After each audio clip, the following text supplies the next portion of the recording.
Chers téléspectateurs du micro du Pasteur Bobo, partout où vous êtes à travers le monde, on vous dit bonjour ou bonsoir. Ça dépend de l'heure à laquelle vous nous regardez. C'est vraiment Good Morning Jesus, votre émission que vous aimez tant. Aujourd'hui, à Bruxelles, nous sommes avec l'homme de Dieu, l'archevêque Jacques Malouma,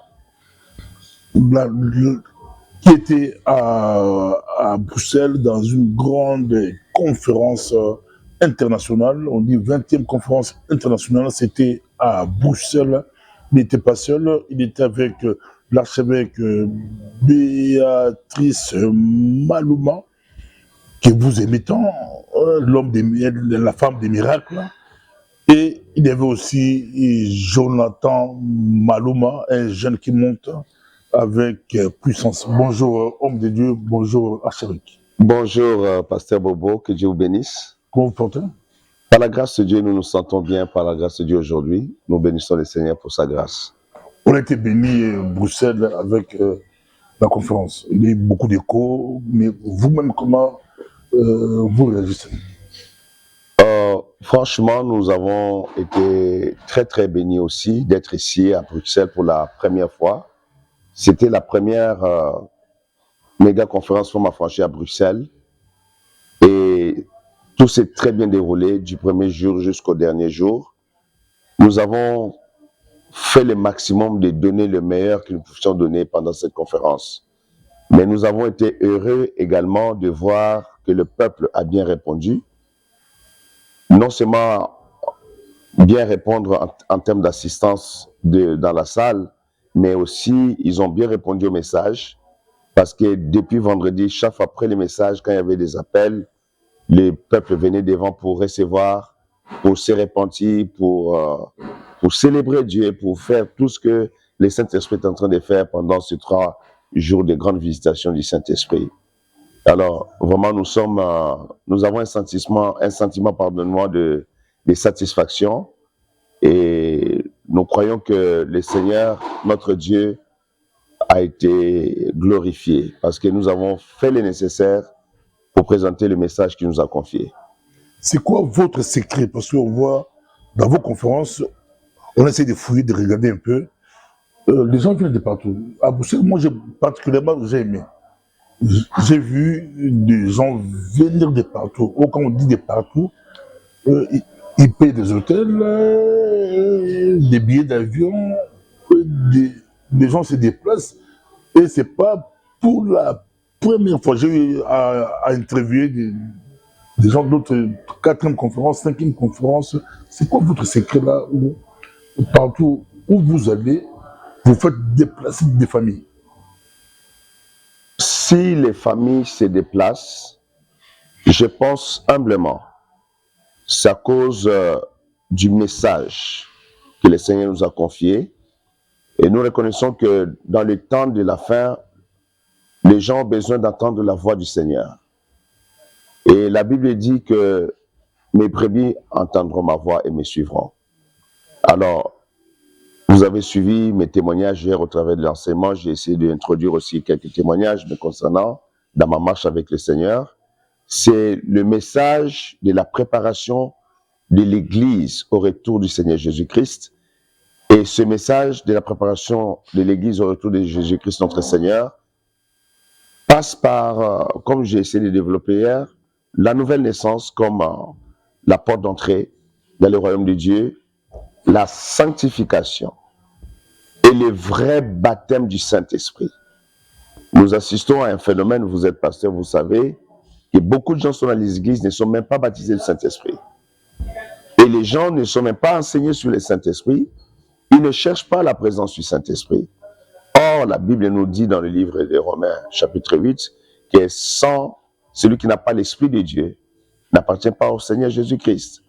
Et nous sommes en train de tout faire pour que Dieu, dans sa grande miséricorde, nous utilise et nous révèle sa vraie parole pour ce temps de la fin qui est un temps très complexe. Comme vous le savez, pasteur Bobo, nous sommes à un âge qui tend vers la fin de l'âge de l'Église. Également, le monde entier reconnaît maintenant pas seulement au niveau ecclésiastique, mais au niveau mondial, on sait que nous sommes à l'âge de l'homosexualité. Or, quand l'humanité atteint l'âge de l'homosexualité, c'est que les grands jugements de la terre approchent. Ça s'est passé au temps de Noé, ça s'est passé au temps de Lot, et ça se passe parce que Jésus a dit que à l'avènement du Fils de l'homme, ça sera comme au temps de Noé et au temps de Lot.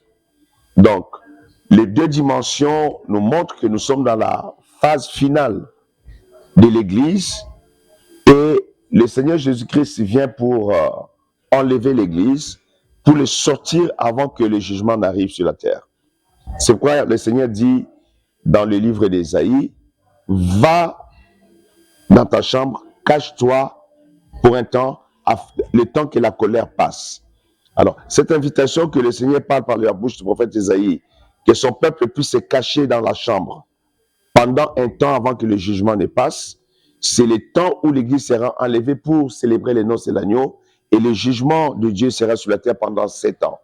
Le temps de la tribulation qui est partagé en deux parties. La première partie des 3 ans et demi de tribulation et la deuxième partie des 3 ans et demi des grandes tribulations. En fait, l'enlèvement de l'Église devient un plan de secours de Dieu pour le peuple qui lui est fidèle, pour le sortir de la zone du danger qui arrive. Parce que le monde va passer par une période très, très, très difficile. Le prophète Daniel, dans le chapitre 12 du livre de Daniel, le prophète Daniel avait annoncé qu'il y aura une détresse que le monde n'a jamais connue depuis son existence. Dans le livre Matthieu chapitre 24 et de Luc 21, le Seigneur Jésus-Christ a répété la même chose, qu'il y aura une détresse que le monde n'a jamais connue. Cette période de grande détresse que les prophètes des temps anciens et le Messie lui-même et les apôtres qui ont annoncé cela, ça va arriver pendant la période de tribulation. Les 3 ans et demi de tribulation et les 3 ans et demi de grande tribulation qui sont les 7 années qui seront sous contrôle de l'Antichrist. C'est pourquoi nous sommes en train, par la grâce de Dieu, la servante de Dieu Béatrice, mon épouse et moi et toute notre famille chrétienne, ceux de nos pasteurs qui travaillent avec nous, nous faisons l'effort d'annoncer les retours du Seigneur Jésus-Christ et de dire aux pasteurs, aux hommes de Dieu, aux femmes de Dieu qui nous suivent, que c'est le temps de préparer l'Église dans la repentance, la sanctification pour le retour du Christ, le Seigneur. Alors, je pense que pour répondre maintenant à votre question de manière directe, les familles qui nous entendent, qui nous suivent, ont compris et sont saisies par cette soif de se préparer sérieusement à l'avènement du Seigneur Jésus-Christ. C'est pourquoi vous avez vu, il y a des gens qui sont venus de l'Angleterre, les gens sont venus du Canada, les gens sont venus de l'Afrique, de la RDC, les gens sont venus de partout, de la France, de partout ici, de la Belgique, les gens, je ne sais pas d'autres pays ici, mais en général, les gens viennent. Aussi, j'ai vu d'Allemagne. Les gens de l'Allemagne, voilà, il y a eu des gens de l'Allemagne, vous avez raison. Les gens de la Grèce, voilà, je commence à oublier. Les gens de l'Allemagne, les gens de la Grèce. En général, les gens viennent de partout, des Antilles françaises. Les gens se déplacent dans nos conférences pour célébrer Jésus-Christ avec nous et écouter à nouveau le message qui les prépare pour le royaume éternel de notre Père. En réalité, c'est ça la base du ministère et c'est ça qui attire réellement le peuple de Dieu dans les conférences que le Seigneur permet à la servante Béatrice d'organiser dans le cadre du ministère Femmes Affranchies, qui nous rassemble tous et qui nous permet de servir Dieu dans cette dimension-là. Deuxième chose, ce ministère est basé sur la prière. La force du ministère Femmes Affranchies, c'est la prière. C'est vraiment une armée de combattantes de prière. Et cette dimension de la prière, vous l'avez vu pendant les 3 jours de la conférence ici, libère une onction extraordinaire sans forcer. Vous avez vu dès les premiers jours jusqu'à la fin, on n'avait pas à crier beaucoup, à faire beaucoup de gymnastique. La gloire de Dieu couvrait le service du début jusqu'à la fin. Même pendant les temps de prédication, les gens étaient touchés, les gens étaient visités, les gens délivrés, guéris. Toutes ces manifestations de la gloire de Dieu s'opèrent à cause de la vie profonde de la prière, qui est une vie profonde de la prière avec une vie de sanctification qui accompagne cela. Et le Seigneur, naturellement, honore ce travail. Il guérit les gens instantanément. Il libère une onction de délivrance qui brise les chaînes, qui brise les malédictions. Et les gens voient, après les conférences, nous avons des grands témoignages, Pasteur Bobo. Je ne veux pas monopoliser la parole, la servante de Dieu va le dire tout à l'heure aussi. Des grands témoignages, des gens qui sont venus avec des cancers, avec les paquets de médicaments. Alors, qu'est-ce que nous faisons? Quand ces personnes-là sont guéries, on les conseille de retourner voir leur médecin. C'est après qu'ils témoignent comment Dieu les a guéris et confirmés par le médecin. Les gens sont venus avec des cancers, avec des maladies incurables, l'hépatite B, hépatite C, c'est quoi là? Des choses difficiles que les médecins ne guérissent pas. Les gens avec la stérilité féminine. Les gens avec d'autres maladies que je ne peux pas citer ici, j'oublie même là, on va me compléter tout à l'heure, naturellement. Et il y a des témoignages palpables. Vous avez suivi hier le bébé miracle, le bébé Leïla, pendant la conférence, que les parents ont choisi de présenter leur bébé à la conférence. Donc, on a des femmes stériles qui viennent et qui reçoivent leur bénédiction comme ça là. On a aussi des jeunes femmes qui, liées par des problèmes de malédiction familiale, qui n'arrivaient pas à se marier. Mais pendant les conférences affranchies, Dieu brise les chaînes de malédiction et à la fin des conférences, il y a la joie de célébrer des mariages. Il y a la joie de la restauration. Beaucoup. Et puis, il y a une autre dimension, c'est que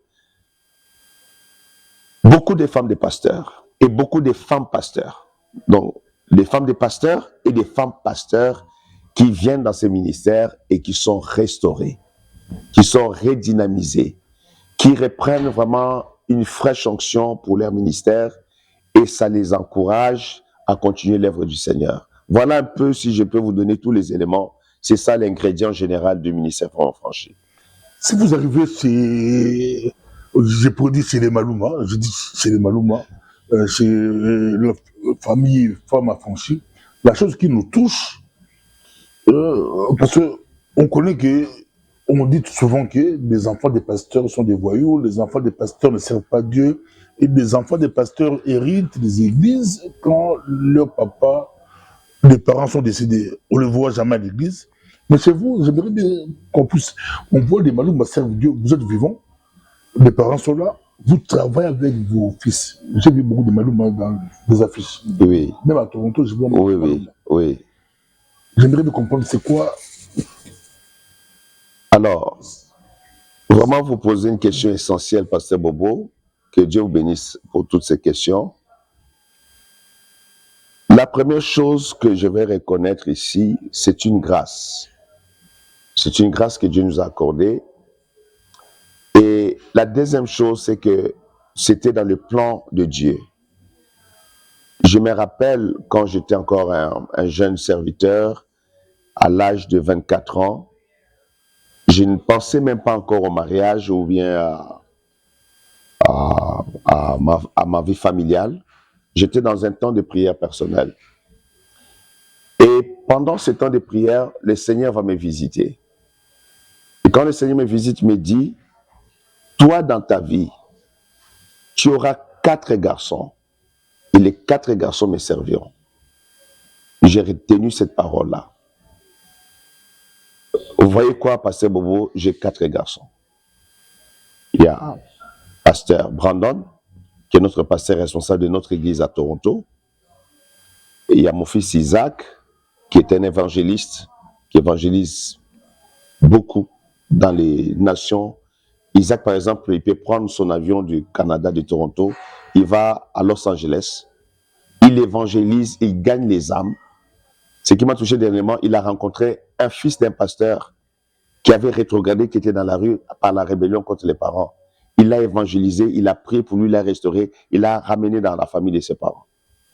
Donc c'était un serviteur de Dieu. Maintenant, vous avez les pasteurs nobles que vous avez vus ici.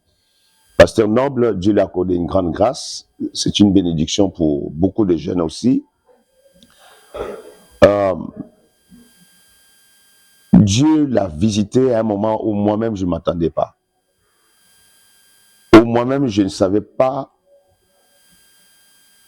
comment Dieu allait faire les choses. En fait, vous savez, vous êtes homme de Dieu. Dieu vous donne une prophétie, Dieu vous donne un message, Dieu vous confie une mission, mais vous ne savez pas comment les choses vont se dérouler sur le terrain. Comment les choses vont réellement s'accomplir dans la vie des enfants que Dieu vous a donnés. La première chose que j'ai réalisée, ce que Dieu m'avait dit, c'est vrai, j'ai 4 garçons et j'ai une fille, Christina. Maintenant, Dieu a commencé à travailler avec eux de manière particulière. C'est-à-dire que chacun, à un moment de la vie, à part qu'ils soient des enfants des pasteurs, ils ont eu vraiment soif de connaître Dieu personnellement. C'est ça qui a déclenché ce grand miracle. Ils ont eu soif de découvrir ce Dieu que nous servons. Ils me voyaient, les papas, travailler sous une grande onction, des guérisons, des miracles, des paralytiques marchent, des sourds entendent, des miracles incroyables. Ils disaient, mais c'est Dieu de nos pères là, le Dieu de notre maman là. On doit le connaître personnellement. Je crois que c'est cette grâce-là que Dieu a accordée à ma famille, que mes enfants font une démarche personnelle de rencontrer Jésus-Christ, comme le pasteur Brandon. Le pasteur Noble nous a surpris. Il est encore à l'université en phase finale de ses études. Il avait décidé un jour que non, il ne va plus rester à la maison, il va aller à l'église. Il a pris sa valise, il est allé à l'église. Il a commencé à dormir à l'église, à prier Dieu. Et c'était le départ de tout. Parce que ici, beaucoup de pasteurs me suivent. Hein. C'est une émission très suivie par les hommes de Dieu. Dieu vous utilise très puissamment. Archevêque Béatrice et vous, Dieu vous, on l'a vu, vous êtes des très bons prédicateurs, vous avez l'onction. Mais ici, vous laissez travailler vos enfants, vous êtes vivants, vous avez des ministères et vous faites travailler aussi vos enfants. C'est rare de voir ça dans le milieu chrétien ou dans des églises. Soit pendant que les parents exercent, les enfants sont dans l'ombre. On les prépare dans l'ombre pour peut-être hériter après. Mais vous travaillez en même temps avec eux dans le champ de Dieu. Oui. C'est Dieu qui vous a dit ça. Alors, maintenant, quand les enfants ont rencontré le Seigneur, nous avons vu un changement radical. C'est ça le point important. Nous avons vu les changements dans leur vie. Nous avons constaté qu'il y a une dimension de la grâce de Dieu que le Seigneur a déposée dans leur vie. Ça devenait palpable pour tout le monde. Non seulement nous, même les membres de notre Église. Maintenant, nous avons cru aussi à leur appel. Parce que quand les enfants grandissaient, Dieu nous parlait que tel et tel, tel et tel. Nous avons compris leur appel. Et quand nous avons vu qu'ils ont eu une démarche personnelle avec le Seigneur, tous les 4. Le dernier, c'est Archange Emmanuel. Pour l'instant, lui travaille dans les médias, mais on sait que Dieu le prépare en son temps. Christina, ma fille, est dans la chorale à l'église à Ottawa. Maintenant, Dieu les a préparés et nous avons identifié la grâce comme nous l'identifions souvent quand nous avons des pasteurs dans l'église. Ou bien des frères et sœurs que nous remarquons que tel frère a à l'appel de Dieu, tel sera l'appel de Dieu. Donc nous avons commencé d'abord par les approcher, nos propres enfants, à comprendre vraiment qu'est-ce que Dieu a déposé dans leur vie et à commencer à les encadrer. Après, nous avons compris que non, il y a quelque chose que vraiment Dieu a déposé de prêcher dans leur vie. Nous avons commencé à les mettre dans le travail. Déjà, par des prédications simples dans la semaine. Mais les simples prédications de la semaine, les opportunités de la semaine pour commencer, on a remarqué, mais c'est une profondeur incroyable. C'est une onction particulière. Et c'est comme ça qu'au fur et à mesure, nous avons continué à leur accorder l'opportunité de s'exprimer et nous avons découvert que, waouh, ce que Dieu m'avait dit dans ma jeunesse, Dieu l'a accompli fidèlement pendant que je suis en vie. Et j'ai béni le Seigneur pour cette grâce. Et mon épouse et moi-même, nous avons beaucoup veillé sur les enfants. Et comme vous l'avez remarqué, vous étiez là avec nous pendant les 3 jours. Nos enfants ne sont pas à l'affiche parce que ce sont des enfants du pasteur. Ils sont les affiches parce que ce sont des serviteurs de l'Éternel, loin de l'Éternel. Ils ont le message et la parole de Dieu. Et quand ils servent Dieu, ils servent avec beaucoup de conviction et d'assurance. C'est comme ça que le pasteur Noble fait ce ministère extraordinaire à nos côtés. Le pasteur Brandon, vous allez le découvrir, vous allez venir certainement à Toronto à notre 21e méga conférence, par la grâce de Dieu, vous allez l'entendre. Quand il ouvre la Bible, il commence à prêcher, tout le monde est en train de dire, mais c'est pas possible. Quelle grâce! Comme j'ai dit au début, c'est une grâce. Et nous avons voulu qu'il commence à servir pendant que nous sommes là, pour que nous puissions les encadrer, que nous puissions avoir l'opportunité de corriger s'il y a des erreurs. Parce qu'ils sont dans la jeunesse. Ils sont dans leur jeunesse. Pasteur Noble, 25 ans, en septembre ici. 25 ans. En septembre, il aura... Lui qui a bougé pour celle. Lui qui a bougé là. Il a 25 ans. Il a 25 ans. 24 ans, bientôt 25 ans. Donc, 24 ans, en septembre, 25 ans. 24 ans. Parce qu'en septembre, il a 25 ans. Pasteur Brandon, 30 ans. Oui. 30 ans. Mais tu découvres la maturité et la grâce, tu te dis, waouh. En fait, je me vois un peu au travers de mes enfants. Parce que Dieu m'a appelé au ministère très très jeune. Je me suis donné au Seigneur, Jésus-Christ m'a attiré à sa grâce, j'avais 20 ans. Et déjà à l'âge de 23 ans, j'ai commencé déjà à prêcher l'évangile ici à Paris. Et à l'âge de 24 ans, j'ai dirigé déjà l'église Amour et Vérité, qui est aujourd'hui une grande église à Paris. Et puis après, Dieu m'a fait grâce d'aller au Canada. C'est là que Dieu m'a accordé la grâce de rencontrer ma bien-aimée qui est ici, la servante de l'Éternel. On s'est mariés là-bas et puis Dieu nous a bénis avec ses enfants. Ce sont des enfants qui sont sous la grâce de Dieu et nous continuons à les encadrer, mais nous ne sommes pas déçus parce que nous sommes fiers d'eux à cause de l'éthique, de la conduite, du modèle, de l'exemple qu'ils sont pour les autres jeunes. Mais nous continuons à les encadrer comme nous encadrons d'autres pasteurs qui sont sous notre couverture pastorale. Et nous continuons à encadrer les enfants au même niveau que les autres pasteurs, tout en reconnaissant qu'ils ont une grâce spéciale et particulière, comme le Seigneur nous avait annoncé d'avance. Et la bonne chose, c'est que nos enfants, leur ministère n'est pas contesté. Parce que souvent, la difficulté, c'est qu'il y a la contestation. Les gens disent, mais non, on l'a mis parce qu'il est fils de pasteur, mais regarde, il n'y a rien, c'est une coquille vide. Non. Avec nos enfants, les gens disent, non, non, non, non, non, non, non. C'est quelle grâce. Par exemple, le pasteur Noble que vous connaissez, qui est avec nous ici, il fait une émission Healing Morning, le matin à partir du Canada, à la chambre haute de notre église à Toronto. Les gens il fait ça de 5 h du matin à 7 h du matin. C'est comme ça qu'il travaille. Imagine que les gens sont connectés de partout le monde. Même en Égypte, sans compter les États-Unis, le Canada, l'Europe ici. Les gens même de l'Afrique. Et vous voyez les guérisons miracles. Il est à partir de Toronto en train de prier pour les malades. En direct, les gens reçoivent des guérisons de partout. Les gens même de l'Arabie Saoudite, il y a une femme qui a appelé l'Arabie Saoudite, ça nous a choqués. C'est la grâce que Dieu a accordée à ses enfants et à ces jeunes, je les appelle plus les enfants, ces jeunes qui sont dans le ministère de Dieu, dans le ministère de Jésus-Christ. Ma prière aujourd'hui, c'est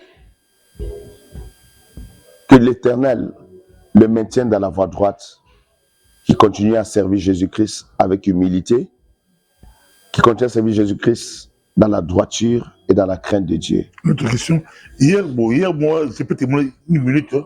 Hier, j'ai parlé avec le pasteur Desconges, que j'ai salué aussi. Il va sûrement nous regarder.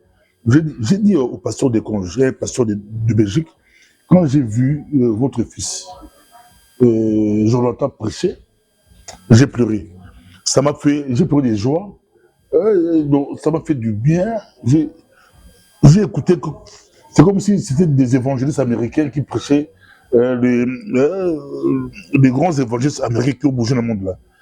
Ça m'a fait du bien parce qu'aujourd'hui, l'évangile, c'est les gens prêchent autre chose. Mais un jeune qui vient, j'ai dit que la relève est assurée. Ça m'a fait vraiment du bien. Et puis, il maîtrise la chose. J'ai discuté avec un pasteur qui me suit aussi, pasteur Samuel Siba, lui aussi, lui, il regardait sur Internet. Hein, on en a parlé, les jeunes maîtrisent, ils prêchent, vraiment, j'ai dit, l'avenir est assuré pour notre génération. Mais une question que je pourrais vous poser, il reste deux questions. Essayez de donner un peu un conseil au pasteur. Pourquoi vous, quand on dit famille affranchie, c'est vraiment clair que Dieu a délivré votre famille. Vous travaillez avec votre famille dans le ministère. Ça, on voit. Les enfants prêchent, sont contents avec vous, ils travaillent pour Dieu. Mais c'est connu que les familles des pasteurs, il y a trop de dégâts. Il y a beaucoup de grands pasteurs, leur ministère, on voit leurs enfants dans la drogue, dans le désordre. C'est un peu compliqué. C'est l'adage qu'on dit que les enfants des pasteurs ne changent pas. Les pasteurs délivrent des autres personnes, mais leurs enfants sont dans le péché. Ils n'aiment pas Dieu. Quel conseil pouvez-vous donner aux autres pasteurs? Peut-être ils ont peur de faire travailler leurs enfants, les autres vont critiquer, et les enfants se retrouvent dans la rue. Souvent, quel conseil pouvez-vous donner aux pasteurs par rapport à leur famille? Quand on dit famille affranchie, vous dites quoi aux hommes de Dieu? Alors, c'est une question que vous me posez qui est capitale et qui concerne la famille des pasteurs. Moi, en tant que responsable des pasteurs, je vais dire ça comme ça, parce que j'ai beaucoup de pasteurs sous ma direction. Je prie beaucoup pour les pasteurs d'abord, parce que les familles pastorales vivent beaucoup de difficultés et des souffrances qui ne peuvent même pas exprimer en public. Ils se battent avec ça eux-mêmes. Les difficultés à l'intérieur de leur famille, ils ne savent même pas où trouver des solutions. Donc, ce sont des situations très complexes. C'est pourquoi j'invite les gens, quand vous êtes avec une famille de pasteurs, d'abord de beaucoup prier. Parce que les pasteurs passent des moments difficiles. Ce sont des êtres humains comme nous. Alors, nous avons remarqué ceci. Je pense que c'est de là que je vais aussi répondre, en détourner un peu la question pour arriver à cela. Dans notre marche, mon épouse qui est ici, la servante de Dieu Béatrice, nous avons cherché Dieu de tout notre cœur.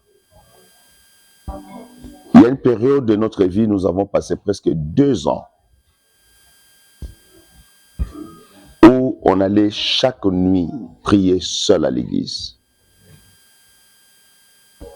Et nous cherchons la délivrance de notre famille, de nos vies, moi et mon épouse, et de nos enfants. Je pense que le point de départ, en tant que responsable des pasteurs, les familles pastorales qui me suivent le savent. Les pasteurs le savent. Même les familles de pasteurs ont besoin de la délivrance. Nous avons cherché Dieu pendant 2 ans. On allait à la prière, ma femme et moi seulement dans notre salle d'église. On priait, on jeûnait, on faisait des jeûnes et prières. On cherchait d'abord notre délivrance. Et quand Dieu nous a fait grâce de nous visiter, nous avons réalisé que les choses se sont libérées et pour nous et pour les enfants. C'est très facile pour le peuple de juger les familles des pasteurs parce que vous n'avez aucune idée des dimensions de combat et des réclamations familiales qui suivent les familles des pasteurs. Ça nécessite le courage. Moi, j'ai pris beaucoup pour des pasteurs qui viennent me voir, qui ont besoin de délivrance. En tant que responsable des pasteurs, je comprends beaucoup cette dimension, cette question. Je prie pour eux, je fais leur délivrance, je les encadre, je les oriente pour qu'ils puissent réussir. Même ici à Bruxelles, j'ai des sollicitations des serviteurs de Dieu qui ont besoin d'aide. Donc, c'est notre responsabilité de les aider. Mais la première chose que je vais demander aux pasteurs, de chercher la délivrance pour eux et les enfants en priorité. Le Seigneur nous a appelés à sa grâce, nous sommes sauvés, mais nous sommes venus au ministère aussi avec des combats de famille, avec des réclamations familiales, avec des situations très compliquées. Je pense que la base, c'est de chercher sa délivrance. Ce n'est pas une affaire d'avoir honte, ou bien, il y en a qui ne croient pas à la délivrance, bon ça c'est encore une autre dimension, je ne vais pas rentrer là-bas, mais de prier. Deuxième conseil que je donne, parce que c'est ça le but de votre question, d'initier les enfants à la vie de Dieu. C'est ce que dit la Bible dans le livre des Proverbes, vous le connaissez. Éduquer l'enfant dans la voie de Dieu, quand il grandira, il ne s'en détournera pas. Le grand problème, c'est que beaucoup de serviteurs délaissent leurs propres enfants, ne s'occupent pas de leurs enfants dès le bas âge, ne prient pas ni pour eux, ni avec eux. Mon épouse est là. Elle prenait les enfants, dormir avec les enfants toute la nuit dans la prière. Des fois, on priait, les enfants sont fatigués, on les laisse dormir, on se réveille avec eux. C'était difficile à l'époque. On était aussi des jeunes parents, mais on savait que ces enfants doivent les consacrer à Dieu. Et on doit les prendre en charge dès le bas âge, les éduquer selon la voie du Seigneur et commencer à prier pour eux et surtout, leur enseigner la voie de la droiture. La plupart des familles où les enfants vraiment s'éloignent de Jésus-Christ et deviennent vraiment... ils sont dans des conditions très compliquées. Premièrement, ce sont les attaques de l'ennemi. Je vais revenir sur les témoignages. Deuxièmement, c'est la prise en charge des enfants dès les bas âges. Si vous interviewez mes enfants, vous allez comprendre qu'ils ont appris à prier avec nous. Ils ont connu la profondeur de la parole de Dieu avec nous. Et ça les a aidés à comprendre que non, ça c'est la parole de Dieu et ça ce n'est pas la parole de Dieu. Ça c'est ce que Dieu veut, ça c'est ce que Dieu ne veut pas. Ils ont eu leurs difficultés comme tous les jeunes. Nos enfants, hein, il faut suivre, ils n'ont pas échappé à certaines difficultés de la jeunesse. Mais l'ennemi ne les a pas pris en piège pour les éloigner. Parce qu'il y a eu des prix qui ont été payés dans la prière pendant des années. Quand nous on cherchait vraiment, on voulait être libérés, être affranchis, comme vous l'avez dit, et aussi apporter cette grâce de la libération aux autres familles qui nous entourent.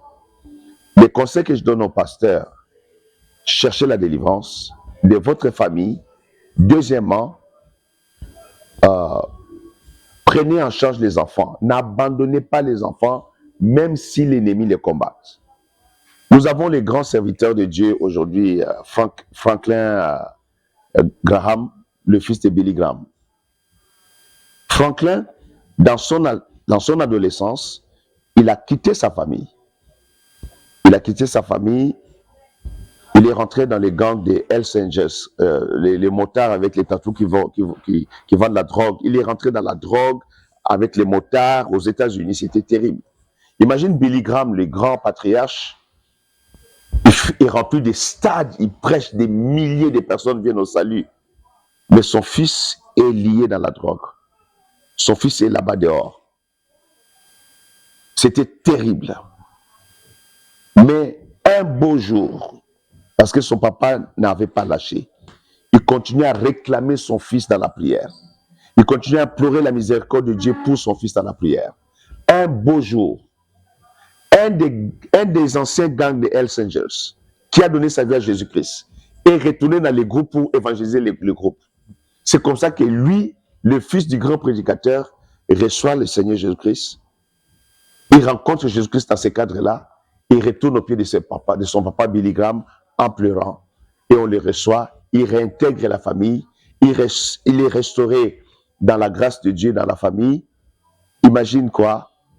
Quand le patriarche Billy Graham tendait vers la fin de ses jours, les conseils des sages du ministère de Billy Graham s'est assis, ils ont dit, il n'y a pas un meilleur prédicateur comme son papa que le fils même.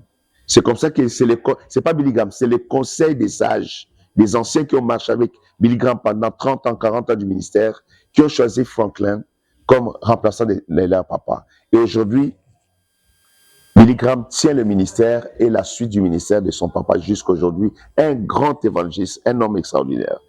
Le deuxième exemple, c'est l'exemple de Jessica Hinn, la fille aînée de Benny Hinn, notre cher pasteur Benny Hinn. Jessica a fait comme ça son papa. Imagine Benny Hinn rempli des stades quand il est au sommet de son ministère. des miracles, des gens sauvés, guéris. Jessica est dans la boîte de nuit. Une fois, le pasteur Béni donne le témoignage, il quitte la croisade avec cette onction, il y a eu tellement de miracles. Il demande, elle est où Jessica? On lui dit que Jessica est dans telle boîte de nuit avec ses copains, ses copines dedans. Bénin, avec toute cette onction dans le service, il dit à un de ses collaborateurs, accompagne-moi s'il te plaît. Je dois récupérer ma Jessica. Je dois récupérer ma fille. Imagine dans cette dimension-là, il est allé, il sort de la grande croisade, il arrive à la boîte de nuit, les gens de la boîte de nuit sont étonnés que les grands pasteurs Bénin étaient réveillés, il rentre, il prend sa Jessica, il sort Jessica de là, il dit, rentre à la maison ma fille, c'est pas ta place ici. Et comment s'appelle encore la femme de Bénin? Suzanne In. Suzanne allait toujours prier sur les habits de Jessica. Elle posait les mains sur les chaussures de Jessica, tout ce qu'elle va porter. Elle pleurait la grâce de Dieu, Seigneur, délivre notre enfant. Délivre cet enfant. Vous savez quoi? Jessica a été délivrée. C'est ça que je vais communiquer au pasteur. N'abandonnez jamais les enfants quand le diable essaie de les détourner. Jessica a été délivrée. Aujourd'hui, Jessica est mariée à Michael Coronius, son nom, je ne sais pas comment bien prononcer. Ce grand serviteur qui est aux États-Unis maintenant, qui rassemble des milliers de jeunes. Et Jessica est en plein temps dans le ministère avec son mari, un ministère béni, béni aux États-Unis. Aujourd'hui, elle est en train de prêcher l'évangile. Elle est devenue la fierté même de son père. Par ces deux témoignages, je vais dire à nos pasteurs qui passent par ces moments-là, qui passent par des moments très difficiles, de ne pas lâcher les enfants. C'est vrai, l'ennemi attaque. Nous avons notre responsabilité en tant que parents dans l'éducation des enfants, dans la prise en charge des enfants et dans la persévérance pour que les diables n'éloignent pas nos enfants de la présence de Dieu. Donc, j'encourage les parents, je crois que c'est le président qui arrive, j'encourage les parents, les familles où les enfants se sont éloignés de la voie de Dieu, de ne pas lâcher parce que ce n'est pas facile. Il faut se battre et à la fin, Dieu donne la victoire, mais il faut se battre jusqu'à la fin. Merci, Pasteur Bobo. Et ça, j'ai des petites questions à poser rapidement. Je crois, repère, peut-être ça, si Dieu voulant, comme vous avez dit, si c'est à Toronto, on pourra faire un repère. Mais rapidement, vous pouvez nous expliquer, hein, quand on dit repère, qui êtes-vous, d'où vous venez, un homme qui fait, que Dieu utilise puissamment, est-ce qu'il a un père spirituel? Il est venu d'où? Ça, c'est une question. L'autre question, ça sera, mais ici, ça serait un peu courant, peut-être plus tard, ça sera une belle émission. L'autre question que je peux vous poser, c'est par rapport à votre message et axé sur le retour de Jésus-Christ. Est-ce que pourriez-vous nous expliquer un peu des événements, des grandes lignes? Jésus revient. Ça sera comme le déroulement. Le déroulement du retour de Christ. Du Christ. Oui. Je crois que dans la prédication, vous l'avez un peu parlé, même aujourd'hui, un peu parlé, mais juste rapidement, oui. Des grandes lignes. Bon, moi, j'ai donné ma vie au Seigneur en 1985, comme j'ai dit tout à l'heure. Et moi, je suis des cités Bethel. De l'apôtre Mbi et Moulaya. Donc, je suis de cette génération-là. L'apôtre Mbi était mon père spirituel, paix à son âme. C'est de là que je suis sorti en tant qu'enfant de Dieu. J'ai été enseigné à Bethel. Je suis resté à Bethel juste une année. Parce qu'en 86, je suis venu poursuivre mes études universitaires ici en Europe. Mais je suis resté en étroite collaboration, en étroit contact avec mon père spirituel, l'apôtre Mbi et Moulaya. Et c'est comme ça que Dieu m'a fait grâce d'évoluer dans les choses de Dieu avec le fondement de la foi que j'ai reçu dans ces années-là. Alors, je l'ai dit un peu hier, sans donner beaucoup de détails. Le premier message du retour de Jésus-Christ, je l'ai reçu par une visitation des anges de Dieu qui m'ont visité alors que j'avais à peine 20 ans et demi, je venais de me convertir. Et les deux anges de Dieu qui sont venus me parler pendant mon sommeil m'ont dit, Jésus-Christ va revenir. Mais il m'avait indiqué de regarder à Israël. Il m'avait donné un signe que quand tu verras ceci arriver en Israël, tu dois savoir que Jésus-Christ revient. La deuxième grande visitation que j'ai eue sur le message du retour de Jésus-Christ, je l'ai eu en 1995. On dit ici à Belgique 95. Et là, cette fois-ci, ce n'était pas un ange. C'était le Seigneur Jésus-Christ lui-même, dans une grande visitation, où quand il m'a visité, il m'a appelé Jacques. J'ai dit, oui Seigneur. Il dit, prépare-toi car je reviens bientôt. Alors, quand il m'a dit ça, j'ai dit encore, oui Seigneur. Il s'est tourné, il a commencé à quitter la chambre où j'étais. J'ai décrit hier dans l'enseignement comment j'avais observé que ses cheveux brillaient comme de l'or. C'était glorieux et le vêtement qu'il portait était tellement... Ça montrait qu'il y avait un poids de gloire sur le vêtement. Et la gloire de l'onction de Dieu m'avait saisi de manière puissante pendant une semaine sans me lâcher. À partir de cette visitation, j'ai commencé à comprendre que le Seigneur insiste à mon sujet sur le message du retour de Jésus-Christ. Et puis, en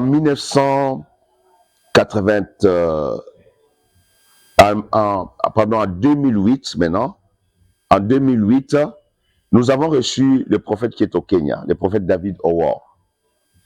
Et lui, Dieu l'a visité puissamment également pour préparer les nations concernant le retour du Seigneur Jésus-Christ.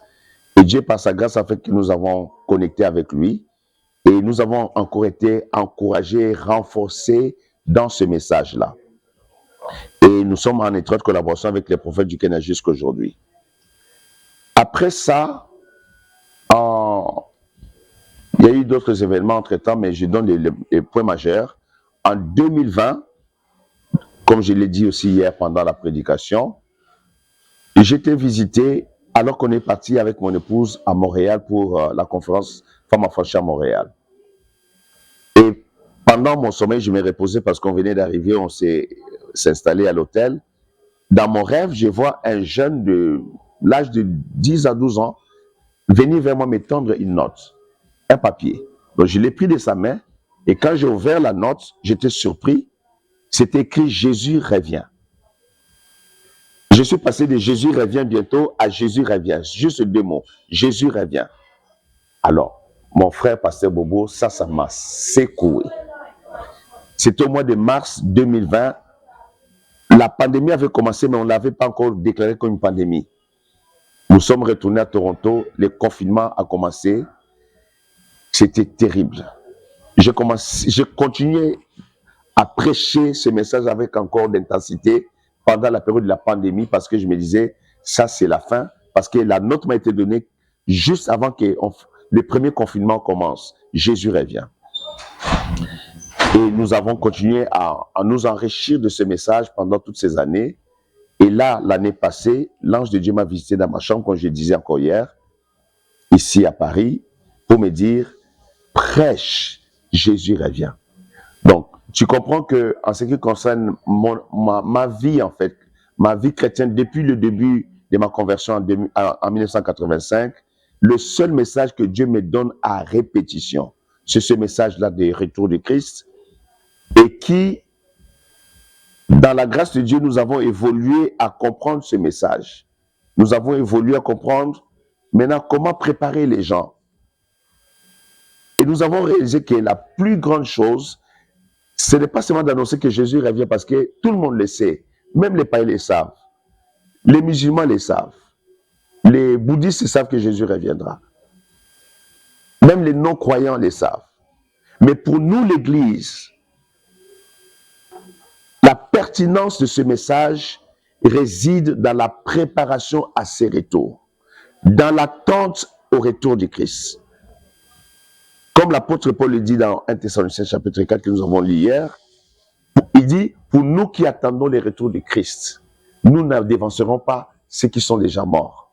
Et il dit, nous qui attendons, c'est-à-dire que l'Église qui est composée des enfants nés de nouveau, mis à part pour la gloire de Dieu, comme nous avons expliqué hier pendant l'enseignement, que ecclésia, l'église, veut dire tirer du monde. C'est l'assemblée des hommes et des femmes que Dieu a retirés du monde et les a mis à part pour le royaume éternel. C'est comme ça que dans l'évolution de cet enseignement, nous avons compris que le point pertinent de l'annonce du retour de Christ, c'est la préparation de l'épouse. Et cette préparation, nous voyons ça aussi dans Matthieu chapitre 25, dans la parabole des 10 vierges. Il y a eu un temps d'assoupissement, qui est le temps dans lequel nous sommes aujourd'hui. Les 10 vierges et les sages et les folles se sont assoupis. Le temps de l'assoupissement spirituel. Tu le sais, Pasteur Bobo, le premier grand assoupissement s'est passé dans le Gethsémani. Quand le Messie priait, les 3 piliers de l'Église, Pierre, Jacques et Jean, n'ont pas pu tenir une heure de prière, ils se sont assoupis. Le Messie est venu vers eux à 3 reprises, et la 3e fois, il dit, vous n'avez même pas pu tenir pendant 1 heure dans la prière avec moi. Alors, ce temps de l'assouplissement, c'est un temps spirituel qui est en ce moment dans l'Église. Les gens ne réalisent pas, c'est déjà dedans. Or, c'est dans ce temps d'assouplissement où on voit que tout est mort, tout s'endort, et soudainement, une voix crie au milieu de la nuit, voici l'époux, allez à sa rencontre. Quand la voix commence à crier, voici l'époux, allez à sa rencontre, le mot préparation rentre en jeu. On dit que les vierges se réveillèrent et préparaient leurs lampes. Et c'est là que les problèmes commencent. C'est là que la distinction s'est faite entre les vierges folles et les vierges sages. Au moment de la préparation, il y en a qui se préparent sans la lumière du Saint-Esprit. D'autres n'ont même pas la lumière parce qu'ils n'ont pas à la base l'huile qui représente le Saint-Esprit. C'est pourquoi dans l'enseignement d'hier, j'ai expliqué que les étapes clés, j'ai énuméré seulement 3 étapes clés qui concernent notre préparation au retour du Seigneur. La première étape, c'est la nouvelle naissance. Il faut que les gens naissent de nouveau correctement. Une vraie rencontre avec le Messie, le Fils de Dieu, le Seigneur Jésus-Christ. Que les gens puissent le recevoir comme Seigneur et Sauveur personnel en réalisant, comme à notre époque, je vois que vous êtes de ma génération aussi, à l'époque où on donnait nos vies à Jésus-Christ, ce n'était pas pour des besoins matériels.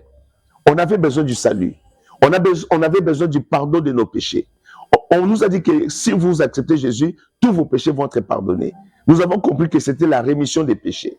Nous avons besoin de cette rémission des péchés, de la miséricorde de Dieu sur nos âmes, et que le salut de Dieu vienne réellement s'installer à nous comme cela nous a été enseigné. Alors, cette vraie nouvelle naissance est critique encore aujourd'hui. Que les gens puissent recevoir Jésus-Christ comme Seigneur et Sauveur personnel, comme nous l'avons lu hier dans Jean 3:3 et Jean 3:5, la réponse du Seigneur Jésus-Christ, le Messie, à Nicodème. Il a dit, si un homme n'est né de nouveau, il ne peut pas voir le royaume de Dieu. Si un homme est né de nouveau, il ne peut pas entrer dans le royaume de Dieu. Donc, la nouvelle naissance est la porte d'entrée pour tout être humain sur la terre dans le royaume de Dieu. Il faut recevoir Jésus-Christ comme Seigneur et Sauveur personnel, être né de nouveau. Deuxièmement, nous avons dit, il est capital impératif le baptême du Saint-Esprit. Hein, je inverse un peu l'ordre d'hier. Le baptême du Saint-Esprit, pourquoi? Parce que le Saint-Esprit, c'est le sceau de Dieu pour la rédemption. C'est le sceau de Dieu qui marque que nous sommes maintenant enfants de Dieu, adoptés dans la famille de Dieu, adoptés dans la famille céleste, la famille royale. Famille céleste et royale. Que nous ne sommes plus citoyens de la terre, mais nous sommes citoyens du ciel.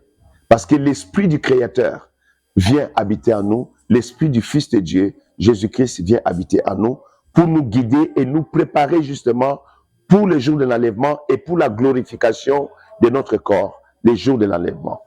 Donc, l'enlèvement vient avant, on monte, et puis Jésus revient encore. Alors, je vais arriver à ça. Donc, la troisième partie, c'est la vie de la sanctification.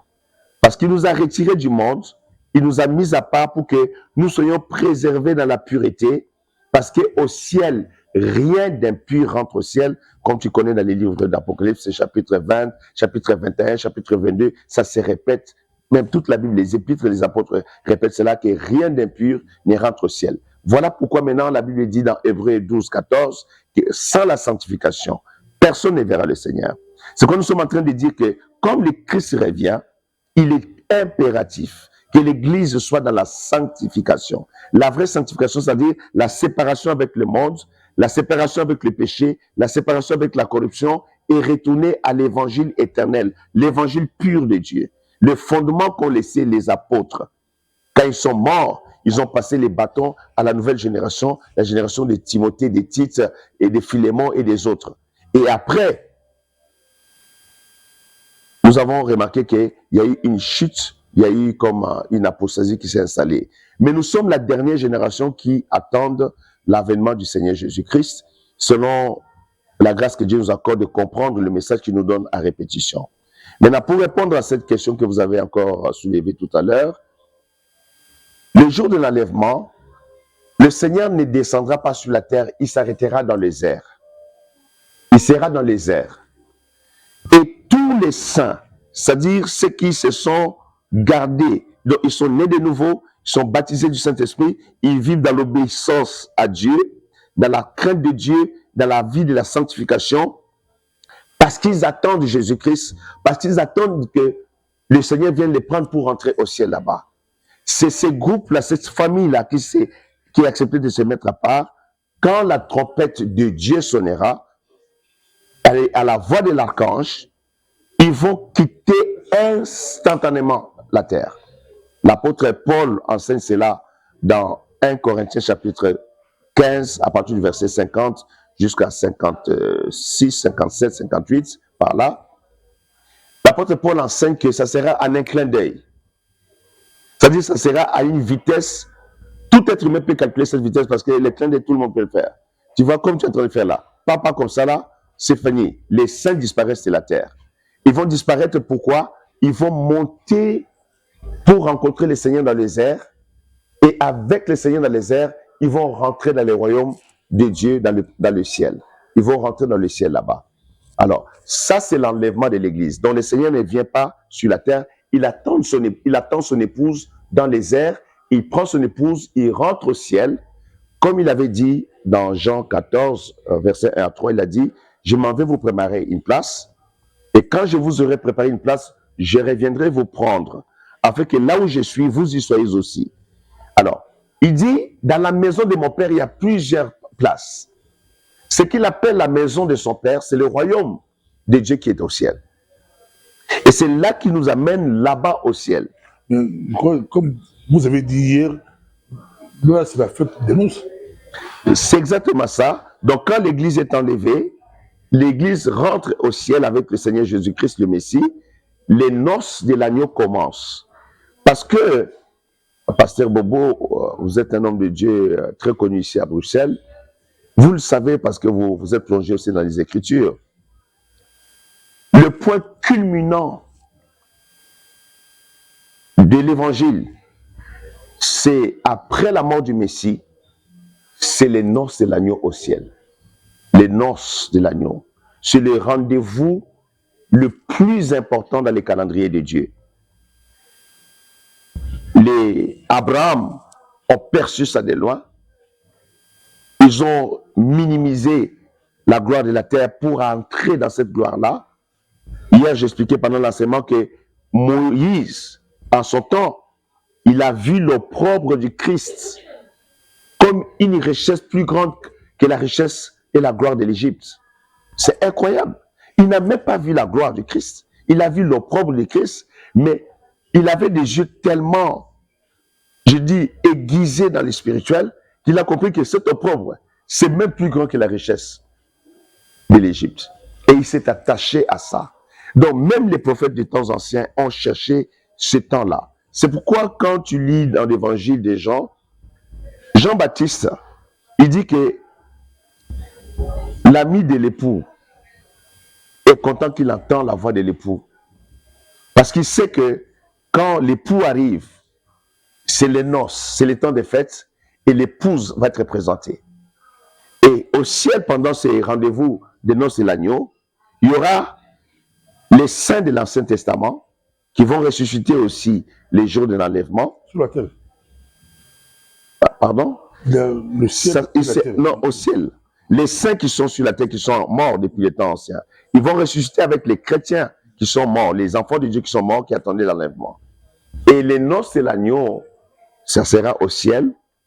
Il y aura le banquet des fêtes de l'agneau.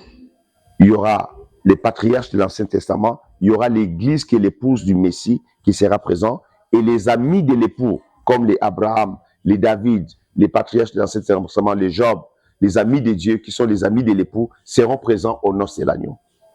Alors, maintenant, après les 7 ans qui vont se passer au ciel avec les noces de l'agneau, ça va prendre cette durée-là. Et pendant ces 7 ans-là, après les temps des fêtes des noces de l'agneau, il y aura les temps des récompenses des saints. Les récompenses qu'on va donner aux chrétiens qui ont travaillé pour Jésus-Christ sur la terre, qui ont servi Jésus-Christ dans la droiture, qui ont été fidèles dans leur engagement, dans leur foi. Jésus-Christ va récompenser leur fidélité à Dieu, leur fidélité à la parole. Jésus-Christ va récompenser leur persévérance, les sacrifices qu'ils ont endurés, les difficultés, les épreuves qu'ils ont subies à cause de l'évangile sur la terre. Tout cela sera récompensé au ciel pendant la période de 7 ans. Donc, pendant la période de 7 ans, il y a la phase des noces, des fêtes de l'agneau, et il y a la phase des récompenses de tous les saints. La fête de 7 ans. Ça sera pendant en fait. la période de 7 ans, l'Église sera au ciel avec tous les saints de l'Ancien Testament. On sera au ciel. Pendant 7 ans, on sera là-bas. Et pendant ces 7 années, il y a 2 choses importantes qu'on retient. Il y a la partie de la fête des noces, l'agneau, et la partie de la remise des récompenses, des couronnes, de tous ceux qui se sont battus, comme toi, tu es en train de te battre pour que l'évangile de Jésus-Christ soit connu ici à Bruxelles. Dieu te récompensera cela pendant les temps des noces de l'agneau, pendant la période de 7 ans. Maintenant, pendant cette période de 7 ans, sur la terre ici, l'Antichrist prend le contrôle. Il y a la tribulation qui commence comme une première phase de 3 ans et demi, mais qui va être suivie par 3 ans et demi de grandes tribulations. Ça va être très, très difficile. La grande détresse dont a parlé le prophète Daniel, dont les évangiles de Luc et de Matthieu en parlent, la grande détresse que le monde n'a jamais connue depuis son existence, ce serait dans cette période de 7 ans de tribulation, pendant que l'Église qui est enlevée est au ciel, en train de faire les noces de l'agneau et de recevoir les récompenses du Christ. Après les 7 ans, maintenant, c'est le retour glorieux du Christ, dont Jean, dans le livre d'Apocalypse, chapitre 1, parle, que tout œil le verra, quand il viendra avec le nuée des cieux, dans la compagnie des anges et accompagné des saints qui étaient montés à l'enlèvement, ils vont redescendre. Maintenant, Jésus-Christ revient 7 ans après les temps de tribulation pour établir le règne du millénium sur la face de la terre. Il va établir un règne de 1000 ans, et la Bible le dit à partir du livre de Zacharie, même les évangiles en parlent. Quand il reviendra, il posera son pied sur la montagne des Oliviers, et la montagne des Oliviers s'effondrera en 2 parties, et il mettra fin à la guerre d'Armageddon pour détruire les ennemis d'Israël qui ont malmené Israël pendant la période de la grande tribulation qui va être, comme vous le savez, on parle de 7e cri de Jacob, le 7e pleur de Jacob. Ça va se passer pendant la période de grande tribulation où le peuple juif sera décapité, tué. Ça va être une boucherie terrible. Ils vont être massacrés. Et après, il y aura l'alliance des armées du monde contre Israël pendant cette période-là. Mais c'est là que le Messie arrivera, il va mettre fin à cela. Et l'Antichrist sera arrêté, les faux prophètes seront arrêtés, ils seront jetés dans l'abîme avec Lucifer. On va arrêter Lucifer, on va les mettre dans l'abîme pour que les 1000 ans du règne de Jésus-Christ sur la terre soit un règne de paix et de prospérité. Ça sera un règne de paix et de prospérité. Il y aura la paix dans le monde. C'est pourquoi on parle dans le livre d'Ésaïe que l'agneau mangera à côté du serpent, de la vipère. Les lions seront à côté des bêtes qui pouvaient dévorer. Donc, la férocité des bêtes féroces sera enlevée.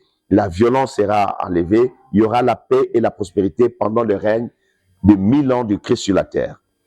Et c'est après ce règne de 1000 ans que nous allons passer à la phase finale qui sera le trône blanc du jugement éternel, où il y aura d'abord la résurrection générale de tous les morts, à commencer par tous ceux qui sont morts dans les... Dieu va condamner les impies qui vont aller dans le jugement éternel en enfer. Et puis, maintenant, là, le monde arrivera à sa fin. C'est pourquoi nous parlons de l'état éternel, la phase finale de l'existence. Et ça, c'est la promesse de l'héritage que Dieu avait promis au Messie. D'abord, il va hériter le trône de David. C'est pourquoi il va régner ici sur terre à partir de Jérusalem pendant le 1000 ans, parce que c'était la promesse de Dieu au Messie, que le Messie doit régner pendant 1000 ans. Il va occuper le trône de David. Et Dieu avait promis à David que tu ne manqueras pas d'un successeur sur son trône qui restera éternellement. Or, nous savons que Salomon est mort, tous les descendants de David sont morts, mais le fils de David, celui qui est éternel, c'est le Messie, Jésus-Christ, notre Seigneur et Sauveur. Donc, après, il y aura de nouveaux cieux et nouvelles terres, parce que cette terre où nous habitons va disparaître, le ciel va disparaître. Il y aura une nouvelle terre, un nouveau ciel, et il y aura la nouvelle cité de Jérusalem. Et c'est là l'habitation éternelle des saints, d'éternité en éternité et de gloire en gloire. Voilà. Et on peut applaudir pour Jésus, hein, c'est vraiment extraordinaire. On termine le récit de ça, on va continuer ça un peu plus tard, mais directement, on peut terminer sur Toronto. Toronto, la conférence. Toronto. Des gens venaient de partout. On dit 21e conférence famille affranchie à Toronto. Un petit mot sur ça. Oui, nous avons notre conférence annuelle de Toronto qui est une conférence retraite. Elle est différente des autres conférences parce que c'est une conférence retraite. C'est-à-dire les bien-aimés qui viennent de partout, les familles qui viennent de partout, viennent pour rester à l'hôtel Sheraton qui est réservé, qui est devenu le cadre connu de cette conférence Femmes affranchies à Toronto. Et pendant 3 jours, nous sommes baignés dans l'enseignement, nous sommes baignés dans l'onction, nous sommes baignés dans l'ambiance des miracles, nous sommes baignés dans l'ambiance de la prière intense, nous sommes baignés dans l'ambiance de la délivrance, nous sommes baignés dans l'ambiance des guérisons, des témoignages sont donnés. Il faut être là pour vivre cela. Les gens qui connaissent Femmes affranchies, ils savent de quoi nous parlons maintenant. Alors, cette année, ça va être extraordinaire parce que c'est notre 21e conférence, Femmes affranchies, la conférence retraite. Ça sera du 4 juillet au 6 juillet. Donc, les 4, les 5 et les 6 juillet. C'est ce premier week-end du mois de juillet. Ça sera au même endroit, la même adresse, à l'hôtel Sheraton comment ça s'appelle la ville? De Richmond Hill. Merci beaucoup, pasteur. L'hôtel Sheraton de Richmond Hill qui est en région de Toronto. Et c'est là que nous allons avoir ces temps glorieux. Et comme vous l'avez répété ici, les gens viennent de partout. Dans l'affiche, vous allez voir qu'il y a une de nos filles qui est pasteur en Guadeloupe. Elle sera l'une des oratrices cette fois-ci à cette conférence. Malouma. Non, c'est une servante de Dieu qui est de la Guadeloupe. Donc, les gens viennent des États-Unis, de la Guadeloupe, de la Martinique, de Saint-Martin. Les gens viennent de l'Afrique. Les gens viennent de partout de l'Europe. C'est le plus grand rassemblement des femmes affranchies en termes de retraite conférence à Toronto. Donc, je lance un appel à vous qui allez suivre cet élément, cette émission que nous faisons avec beaucoup de joie avec l'homme de Dieu, le pasteur Bobo. Venez avec vos familles. Venez à cette conférence. Vous ne le regretterez pas. Pasteur Bobo, vous avez juste à ma côté ici, pasteur Deti Akindele. Elle a des témoignages concernant sa famille extraordinaire. Un de ses propres frères était médecin, mais atteint de cancer. Le médecin collègue à notre frère ne savait plus comment aider notre frère. Il était déjà rentré dans les comas. Je crois que le médecin n'attendait plus que son départ. Mais c'est là que Dieu intervient. Quand nous parlons de familles affranchies, ce n'est pas de la blague. Ce n'est pas seulement des femmes qui sont guéries. Même des hommes sont guéris. Son frère a été guéri complètement du cancer. Complètement délivré. Restauré. C'est incroyable ce que le Seigneur fait pendant les conférences. Des guérisons, n'en parlons pas. Des délivrances, n'en parlons pas. Jésus-Christ est fidèle, mes amis. Ne ratez pas cette occasion. Et nous avons parlé de la prière tout à l'heure. Les préparatifs de cette conférence ont déjà commencé. Nos équipes sont déjà dans 40 jours de jeûne et prière pendant que nous sommes ici en train de parler avec vous. Les 40 jours de prière sont déjà lancés pour préparer cet événement. Toutes ces prières et ces sacrifices montent pour que toi qui as des problèmes de santé, toi qui te bats avec des problèmes de malédiction, ta famille est perturbée par plusieurs situations que tu ne comprends pas, viens à la conférence parce que le Seigneur Jésus-Christ a toujours visité cette conférence. Le Saint-Esprit a toujours été présent pour visiter son peuple, les toucher, les guérir, les délivrer. Nous ne sommes que des instruments de Dieu. Ce n'est pas nous qui guérissons les gens.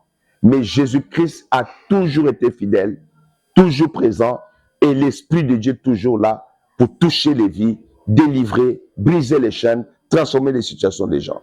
Il y a tellement de témoignages qu'on manquera le temps aujourd'hui pour parler que de témoignages. En tout cas, on manquera le temps. Je crois que la cellule commence à Bruxelles. Ça, on n'a pas parlé, mais il y a une cellule, les femmes affranchies, qui commence à Bruxelles. Et ça a été annoncé par l'archevêque Béatrice Malouma. C'était une cellule qui commence. Ça commence déjà. Nous allons nous préparer pour ça. En fait, nos églises, ça s'appelle Parole de grâce. Le ministère Femmes Affranchies, c'est le ministère que vous avez vu qui organise les conférences, les retraites des femmes. Mais l'église Parole de grâce va commencer à Bruxelles. L'église Parole de grâce va venir progressivement. Dieu a donné la sagesse à la servante de Dieu que... Parce que, pourquoi les gens, pendant la conférence, tout le monde demandait, mais où est l'église, où est l'église, où est l'église, l'église. Même aujourd'hui, on était avec une servante de Dieu, ses collègues, ses camarades qu'elle a invités à la conférence ici à Bruxelles, lui ont dit que nous, on a abandonné l'église, on ne va plus dans les églises, on est fatigué des églises, mais on aimerait connaître si cette église existe et si on va aller.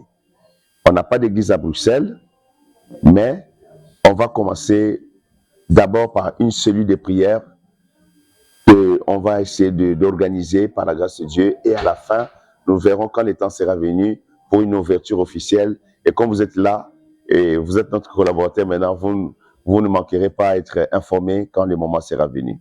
Donc voilà un peu comment nous allons procéder. Merci beaucoup. Moi-même, j'ai la possibilité, c'est l'Apocalypse. Mais plus tard, Apocalypse 12 parle de quand l'enfant est parti au ciel, l'enfant est enlevé, le dragon, la femme a quitté le désert pour 3 ans et demi, je crois. Oui. Dans les 3 ans, oui. Je voulais savoir si l'enlèvement, c'était la grande tribulation, c'est le retour de Jésus, c'est le début ou la catéchète, mais on n'a pas eu le temps de... 7 ans. Oui. Nous croyons que... Je vais expliquer ça par les événements bibliques pour fonder ma réponse. Avant le déluge, le premier grand jugement que Dieu a frappé la terre, il y a un homme qu'on appelle Enoch, qui est l'image de l'église qui sera enlevée. Enoch a été enlevé avant que le jugement du déluge commence. Dieu l'a sorti d'abord. Il a été, et les termes que Dieu utilise, il a été enlevé. Et puis après le jugement a commencé, pendant 40 jours de pluie, des nuits et des jours, qui a fait les 40 jours de déluge, qui ont détruit la terre et les êtres vivants qui étaient sur la terre. Et pendant cette période du déluge, tous ceux qui avaient rejeté le message qu'a annoncé Enoch, le serviteur de Dieu, ont péri pendant la période du jugement. Je crois que ça a été clair. Moi, je voulais juste comprendre la femme, le dragon, après le 12. Le dragon attaque la femme qu'on a mis dans le désert. On dit pendant... C'était 1260 jours.